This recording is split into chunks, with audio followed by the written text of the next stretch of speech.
নমস্কার বন্ধুরা, ঝর্ণা cooking with village ফুডে সকলকে স্বাগত জানাই। আশা করি সকলেই খুব ভালো আছেন। আমি নতুন একটি রেসিপি নিয়ে আসছি, আমসোল। এই গরমের দিনে আমসোল দিয়ে এক থালা ভাত অনায়াসেই খেয়ে নেওয়া যাবে, এত সুন্দর লাগে। বন্ধুরা, প্রথম থেকে শেষ পর্যন্ত ভিডিওটি দেখবেন, আশা করি আপনাদের খুবই ভালো লাগবে। আমসোলের জন্য আমি এখানে একটা শোল মাছ নিয়েছি। আজ বাজারে গিয়েছিলাম, দেখলাম বাজারে বিক্রি হচ্ছে, তাই নিয়ে আসলাম। আর আমি মাছটা কেটে বেছে ধুয়ে নিয়েছি। আর এখানে নিয়েছি আমটাও কেটে আমি খোসা ছাড়িয়ে পরিষ্কার করে ধুয়ে নিয়েছি। আর 1 চামচের মতো নিয়েছি সাদা সর্ষে বাটা। আর এখানে 5 ফোড়ন আর একটা শুকনো লঙ্কা নিয়েছি। আর এখানে নিয়েছি লঙ্কা গুঁড়ো, হলুদ গুঁড়ো আর পরিমাণ মতো লবণ। মাছটা কেটে আমি ধুয়ে লবণ মাখিয়ে নিয়েছিলাম। এরপর হলুদ মাখিয়ে নেব খুব ভালো করে হাত দিয়ে।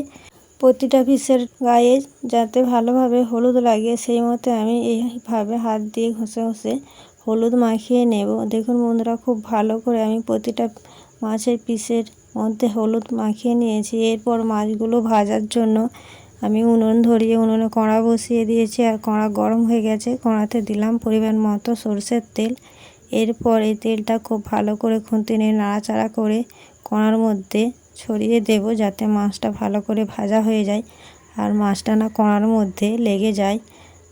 তেল গরম হয়ে গেছে, এরপর আমি এই তেলের মধ্যেই সব মাছগুলো ছেড়ে দিলাম।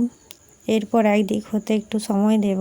একদিক হয়ে গেছে, এরপর খুন্তি নিয়ে উল্টে দেব, যাতে ওপর পিঠটাও ভালো করে ভাজা হয়ে যায়। মাছগুলো কিন্তু আমি খুব ভালো করে ভাজবো না, একটু হালকা ভেজে নেব। খুব কড়া করে ভাজলে এই মাছের আমসোল খেতে ভালো লাগবে না, তাই আমি একটু হালকা করেই মাছগুলো ভেজে নেব। একদিক হয়ে গেছে, এরপর আমি উল্টে নিয়েছি।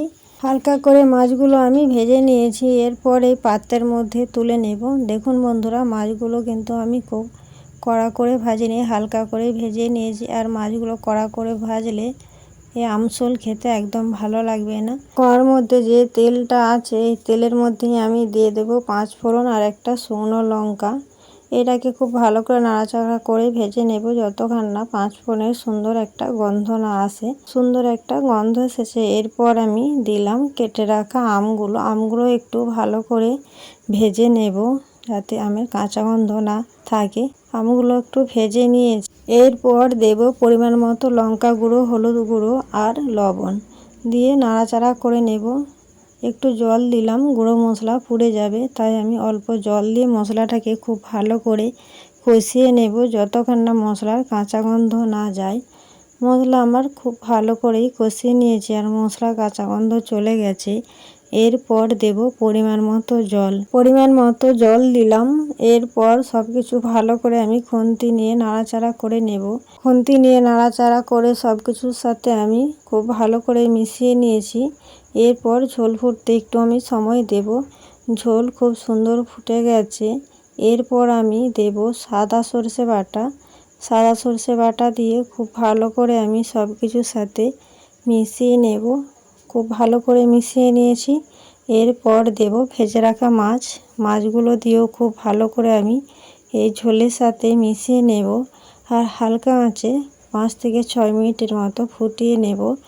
বন্ধুরা, আমি এই রেসিপিটাতে কিন্তু একটু ঝালের পরিমাণ বেশি দিয়েছি, কেননা আমটা টক, তাই টক ঝাল খেতে দারুণ লাগে এই গরমের সময়। আপনাদের যদি খুব টক আর ঝাল খেতে পছন্দ না হয়, তাহলে এর মধ্যে 1 চামচ চিনি দিয়ে দেবেন, তাহলে কিন্তু খুব ভালো লাগবে।